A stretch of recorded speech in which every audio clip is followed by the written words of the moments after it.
Hey guys, I am Amrita Agrawal from Amrita Agrawal coaching centre.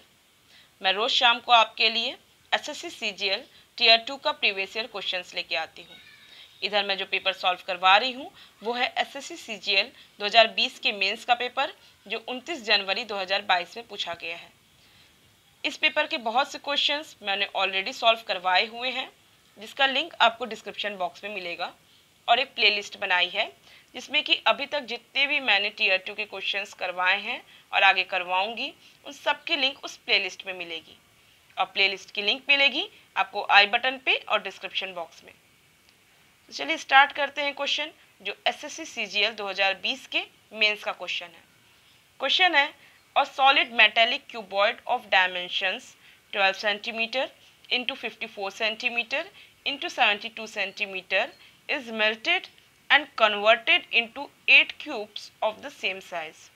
What is the sum of the lateral surface areas of two such cubes? कह रहा है कि एक metal का cuboid है जिसका कि डायमेंशन 12 सेंटीमीटर, 54 सेंटीमीटर और 72 सेंटीमीटर दे के रखा है। मीन्स लेंथ, ब्रेथ, हाइट आपको 12, 54 और 72 है। और इस मेटल का जो क्यूबॉइड है इसे मेल्ट करके 8 क्यूब्स बनाए गए हैं, और जो 8 क्यूब्स बनाए गए हैं उसमें से दो क्यूब्स की लेटरल सरफेस एरिया आपको बतानी है कि क्या होगी। क्लियर? सबसे पहले ये जो क्यूबॉइड मेटल का बना हुआ है जिसके डायमेंशंस 12, 54, 72 दे के रखा है, इसको जब आप मेल्ट करेंगे और मेल्ट करके 8 क्यूब्स बनाएंगे जब, तो आप ये बताइए कि इसमें क्या बदलाव आएगा और क्या चीज़ नहीं बदलेगा।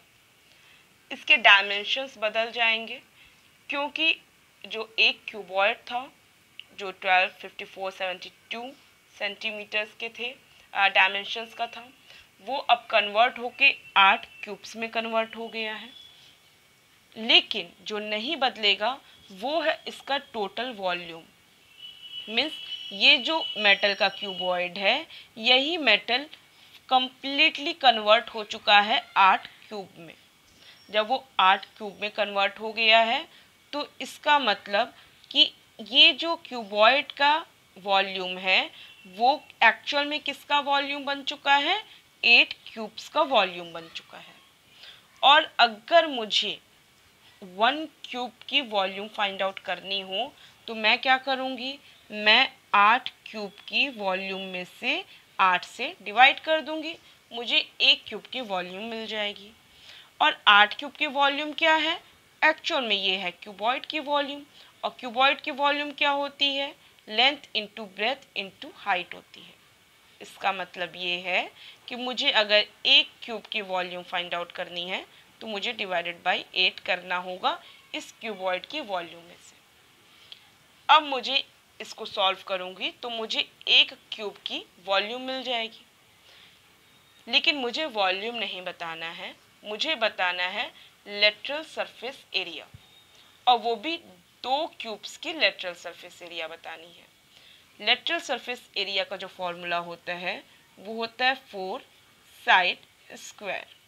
वो इस वजह से क्योंकि लेटरल सरफेस एरिया चारों तरफ के जो फेसेस हैं उनकी सरफेस एरिया का एडिशन होता है, और इस वजह से एक फेस का एरिया क्या हो गया? Side square.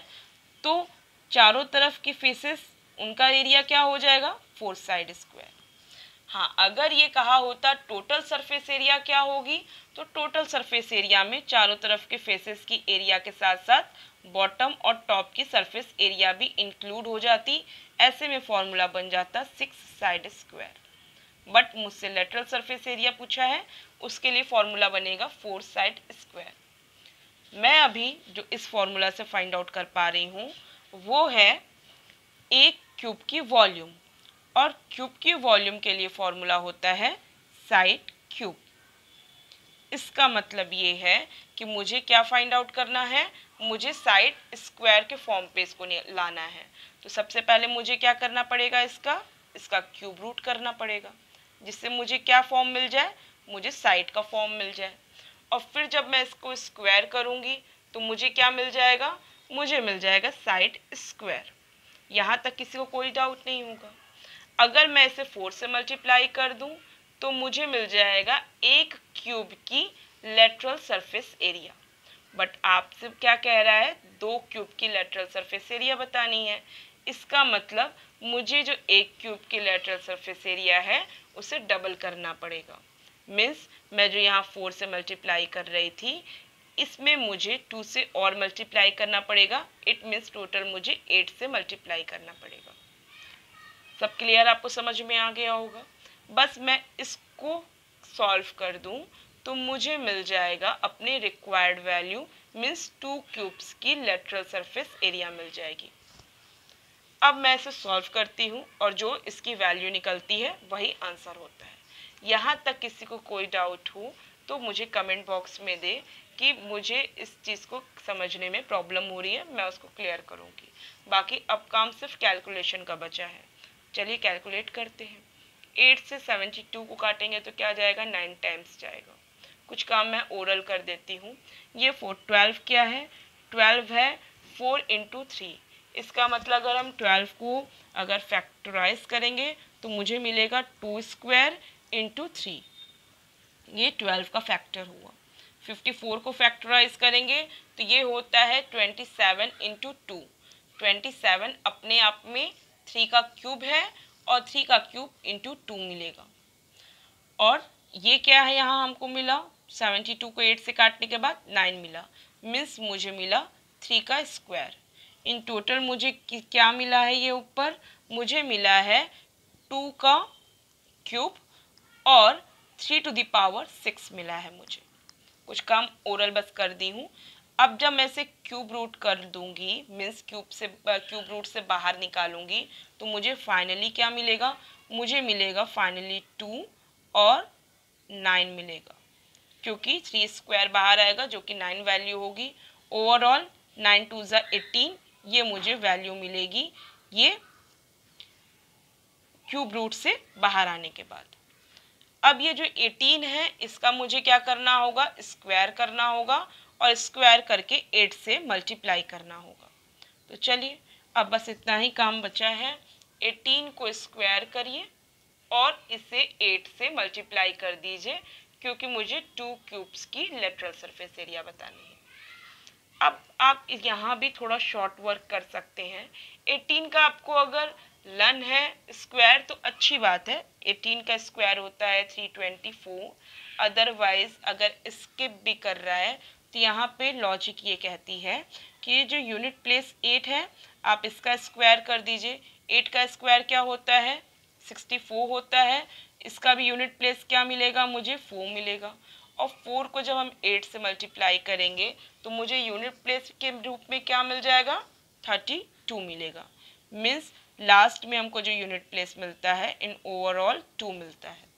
हम चाहें तो शॉर्ट में ये वर्क करके और इस तरीके से फाइंड आउट कर सकते हैं कि ऑप्शन सी करेक्ट ऑप्शन है। अदरवाइज आप इसे कैलकुलेट करेंगे तो मुझे मिलेगा 18 का स्क्वायर 324 और इसे जब 8 से मल्टीप्लाई करेंगे तो मुझे मिल जाएगा 2592। थोड़ा ये सब वर्क से एग्ज़ाम टाइम पे बचना चाहिए, क्योंकि आपको एक ये ऑप्शन तो दे के रखा नहीं है कि नन ऑफ द एबव। अगर नन ऑफ द एबव होता तो यहाँ पे थोड़ा वर्क करना पड़ता। अदरवाइज यहाँ पे कैलकुलेशन से जितना आप जल्दी मतलब जितना कम करेंगे कैलकुलेशन और जल्दी आप ऑप्शंस करेक्ट ऑप्शन को टिक लगा लेंगे, आपके लिए उतना ही ज़्यादा समय की बचत होगी। तो आई होप आपको अब सब चीज़ क्लियर समझ में आ गई है और आपको मेरा वीडियो पसंद आया है और समझ में आया है। आपको कोई भी डाउट हो इस वीडियो को लेकर के, मैंने जो भी पॉइंट्स आपको डिस्क्राइब किए हैं उसमें अगर कोई भी आपको डाउट लग रहा है तो आप मुझे कमेंट बॉक्स में डिस्कस कर सकते हैं। मैं आपको वहाँ पे क्लियर करूँगी डाउट को। अगर आपको वीडियो पसंद आई है तो आप वीडियो को लाइक कीजिए, जिससे मुझे मोटिवेशन मिलेगी कि हाँ आपको वीडियोस मेरी पसंद आ रही हैं तो मैं ज़्यादा से ज़्यादा वीडियोस आपके लिए लेके आऊँ। बाकी आपके जो भी व्यू हैं मेरे वीडियो को लेके आप मुझे कमेंट बॉक्स में दे सकते हैं। और आप चाहते हैं कि मेरे वीडियोस आपको ईजिली पहुँचें तो इसके लिए आपको मेरे चैनल को सब्सक्राइब करना होगा और बेल बटन दबाना होगा। Thank you.